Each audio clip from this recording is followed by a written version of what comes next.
think Dr. Zakir is playing with words. It's jugglery of words only. Islam divides peoples of the whole world in two.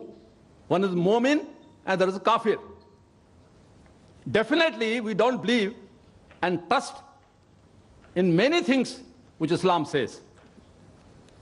So this brotherhood of Universal Brotherhood is not possible what Islam wants to enjoin upon us.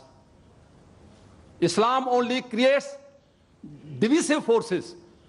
Even we can know Shias, Sunnis and 70 other castes in Islam itself.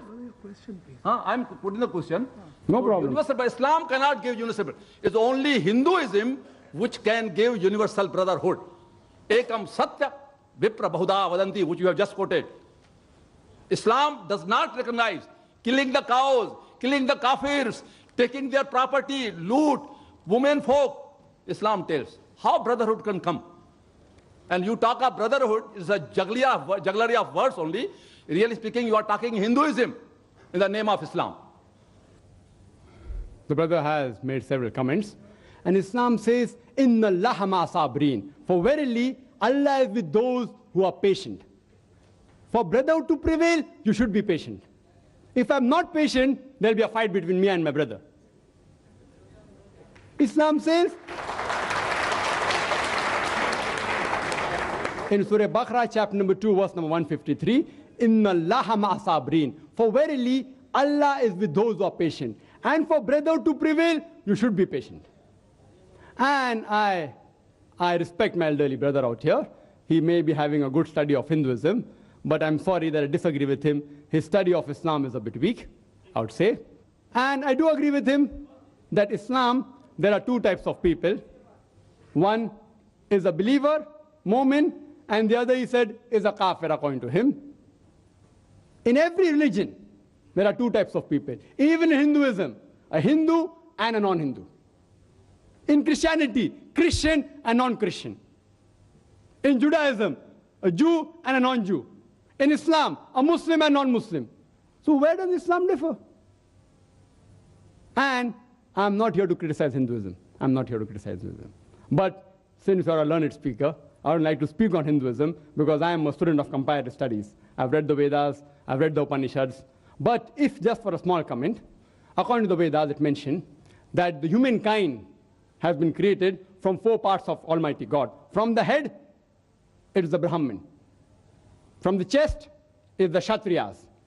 From the thigh is the Vaishyas, the business class. And from the feet is the Shudra, caste system. I'm not here to comment on these, brother. I wouldn't like to. I wouldn't like to hurt the feelings of my Hindu brother. Islam doesn't agree with that. I didn't comment on those things. I didn't criticize any religion. I didn't criticize any religion.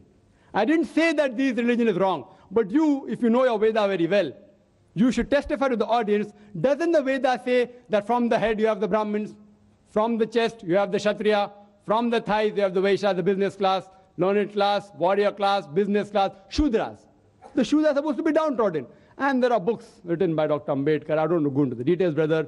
Hinduism, I have learned very well.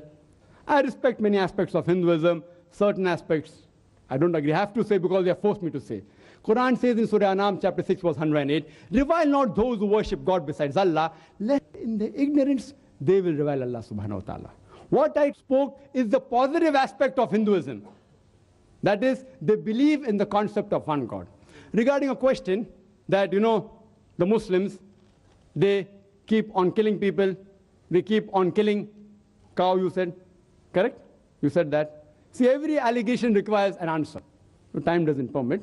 I'll just pick up a few. Any other, you can come next and ask. I'm here to clarify the misconception. It's my pleasure. Only if I clarify the misconception will the person understand Islam better. Therefore, in our sessions, we always have a question and session. And we welcome. When anyone criticizes us, I love it. Or more a person criticizes and more is logically convinced, will he understand Islam better? That's what I do. Islam said, spread the message of truth. with hikmah. The Quran says in Surah Nahl, chapter 16, verse 125, "Udu ila sabili rabbika bil hikmah wal maw'izatil hasana wajadilhum billati ahsan." That is, invite all the way of thy Lord with wisdom and beautiful preaching, and argue with them and reason with them in the ways that are best and most gracious. Regarding the concept of can we have non-veg, talking about killing cows, etc. And there are many non-Muslims who say, you Muslims, you all are ruthless people, you all kill animals. Just for your information, brother, a Muslim can be a very good Muslim even by being a pure vegetarian. It's not compulsory that he should have non-veg to be a good Muslim. But since the Quran says in several places, you can have the cattle, why we shouldn't have? The Quran says in Surah Ma'idah, chapter number 5, verse number 1, it says that, Ya ayyuhalladhina amanu, O you believe, fulfill all your obligations, and lawful for you are all four-footed animal with the exception named. Quran says in Surah Nahl, chapter number 16, verse number 5, that Allah has created for you cattle, which are His signs. From it you derive warmth, and there are various benefits in it, and of the meat you can eat. Quran repeats this in Surah Mu'minun, chapter 23, verse 21. You can eat the meat of the cattle. In non-veg, there are doctors available here, even I'm a medical doctor. It's rich in protein. It's rich in iron. And it's very nutritious. In the other food, the level of protein which you get in non-veg, you cannot get in any other vegetarian food. Soya bean, which is supposed to be the best form of protein in vegetable, it comes nowhere close to the non-veg protein. And regarding the concept of killing of cows, if you read the Hindu scriptures, I'm not here to criticize any religion, but brother asks a question, I have to speak the truth. It permits a person to have non-veg. If you read the Hindu scriptures, the sages and sons, they had non-veg. They even had beef. It is later on, due to the influence of the other religions, like Jainism, etc., that people were being influenced in the philosophy of ahimsa, of not to kill animals, that they accepted this philosophy in their way of life. Otherwise, Islam is also for animal rights. I can give a talk only on animal rights. Islam is the religion which says that do not overburden the animals, treat them nicely, give them food. But when required, they are even created for food. If you analyze the other religions which believe in this philosophy, that you should not have non-veg, the philosophy was based on the concept that you should not kill animals because they're living creatures. Therefore, having non-veg is a sin. I do agree with them. If any human being can live in this world without killing a single living creature, I would be the first one. The Universal Brotherhood in Hinduism is that every living creature is your brother. Every living creature, irrespective whether it's an animal or a bird or an insect. I'm asking a simple question, that how can a person even survive for 5 minutes without killing millions of his brothers? Those who know medical science will understand what I'm saying. That whenever you breathe, there are millions of germs you're inhaling and you're killing. That means in this religion, you're killing your brothers to survive. The Universal Brotherhood in Islam is every human being is your brother. Brotherhood in faith is every Muslim is a brother. Every living creature is not my brother. But we have to protect the living creature, should not harm them, should not unnecessarily torture them. But when required, you can have them for food. So when the philosophy says that having non-veg is a sin because you kill living creatures, today's science tells us that even the plants have got life. Do you know that? So the logic that killing living creatures is a sin has failed.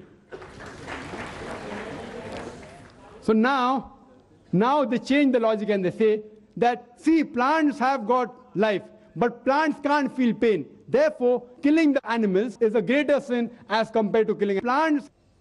Do you know, today science is advanced and we have come to know even the plants can feel pain. The plants can even cry. The plant even feel happy. So the logic that plants cannot feel pain has failed. The cry of the plant cannot be heard by the human ear, because the human ear has a frequency of 20 cycles per second to 20,000 cycles per second. Anything between this, the human ear can hear. Anything below or above, the human ear can't hear. For example, if a master blows a dog whistle, you know the dog whistle, it's called a silent dog whistle. It blows the whistle, which has a frequency of above 20,000 cycles and below 40,000 cycles per second. The dog can hear up to 40,000 cycles per second. So when the master blows the whistle, the dog hears the whistle, but the human being don't hear. It's called as the silent dog whistle. Similarly, the cry giving out the plant cannot be heard by the human being, but they also cry. They also feel pain. There was a brother of ours who argued with Maximum, and he told me that, Brother Zakir, I agree with you that the plants have got life, they can feel pain, but you know, the plants have got 2 senses less. They only have 3 senses. The animals have got 5 senses. Therefore, killing an animal is a greater sin as compared to killing a plant. So I told him, brother, suppose you have a younger brother who is born deaf and dumb, 2 senses less. After he grows up, if someone goes and kills him, will you tell the judge, oh, my Lord, give the murderer less punishment because my brother had 2 senses less? Will you say that? You will say, my Lord, give him double punishment because he killed a person who was innocent. So in Islam, the logic doesn't work like that, 2 senses or 3 senses. Islam says in Surah Baqarah chapter 2 verse 168, eat of the good things that we have provided for you. That means whatever is good and lawful, you can have. And that's the reason if you analyze the cattle in the world, Allah subhanahu wa ta'ala has His way, Almighty God. The reproduction of the cattle is very fast as compared to reproduction of the other animals and the human beings.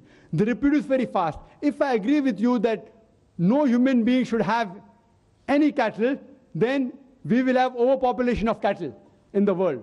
And regarding killing of cows, there's a book written by Maulana Abdul Karim Parekh, Gaw Hatya, cow slaughter, who is to blame?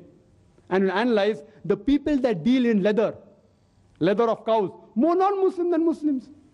Leather, the gents, they deal in that. So the people who are responsible to benefit from the cow slaughter are not the Muslims, the more of them are non-Muslims. So if you know history well, and if you know logic also well, you'll understand that Allah says, eat of the good things we have provided for you. If you can have, there's no problem. And besides that, if you analyze the set of teeth of the herbivorous animal, the cow, the goat, the sheep, they only have vegetables. They have a flat set of teeth. If you analyze the set of teeth of the carnivorous animal, the lion, the tiger, the leopard, they have got sharp pointed teeth. They can only have non-veg. If you analyze the set of teeth of the human beings, if you go in the mirror and look at your teeth, we have pointed teeth as well as flat teeth. If Almighty God wanted us to have only vegetables, why did He give us this pointed teeth? For what? To have non-veg. If you analyze the digestive system of the herbivorous animal, the cow, the goat, the sheep, they have a digestive system which can only digest vegetables. The digestive system of the carnivorous animal, the lion, the tiger, the leopard, they can only digest non-veg. The digestive system of the human beings can digest both non-veg and veg. If Almighty God wanted us to have only vegetables, why did He give us a digestive system that can digest both veg and non-veg? So scientifically, if you analyze, Almighty God wanted us to have both veg as well as non-veg. Hope that answers the question. One misconception at a time so that I can do justice to each of the misconceptions.